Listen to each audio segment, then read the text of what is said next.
વાગરા નજીક ગમખ્વાર અકસ્માત, જાનૈયા ભરેલી ખાનગી લક્ઝરી બસ પલટી મારતા મુસાફરોમાં અફરાતફરી।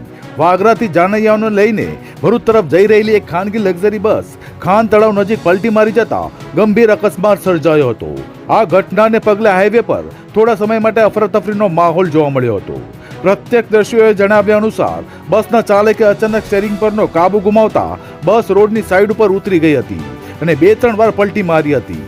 લગ્નનો માહોલ લઈને જઈ રહેલા મુસાફરો બસ પલટી મારી જતા ગભરાઈ ગયા હતા અને આસપાસમાં ચીચાચીચ મચી ગઈ હતી। અકસ્માતની જાણ થતાં જ વાગરા પોલીસની ટીમ તાત્કાલિક ઘટના સ્થળે દોડી આવી હતી, સાથે નજીકના સ્થાનિક લોકો પણ મદદ માટે તુરંત પહોંચી ગયા હતા। પોલીસ અને સ્થાનિકોની મદદથી બસમાં ફસાયેલા મુસાફરોને બહાર કાઢવાની કામગીરી હાથ ધરવામાં આવી હતી। અકસ્માતને કારણે મુસાફરોને નાની મોટી ઈજાઓ પહોંચી છે, જે તમામને તાત્કાલિક સારવાર માટે વાગરા આરોગ્ય કેન્દ્ર ખાતે ખસેડવામાં આવ્યા છે। જો કે રાહતની વાત એ છે કે અત્યાર સુધી આ ગંભીર ઘટનામાં કોઈ જાનહાનિના અહેવાલ સામે આવ્યા નથી। પોલીસે અકસ્માત પાછળના ચોક્કસ કારણો જાણવા માટે તપાસ શરૂ કરી છે।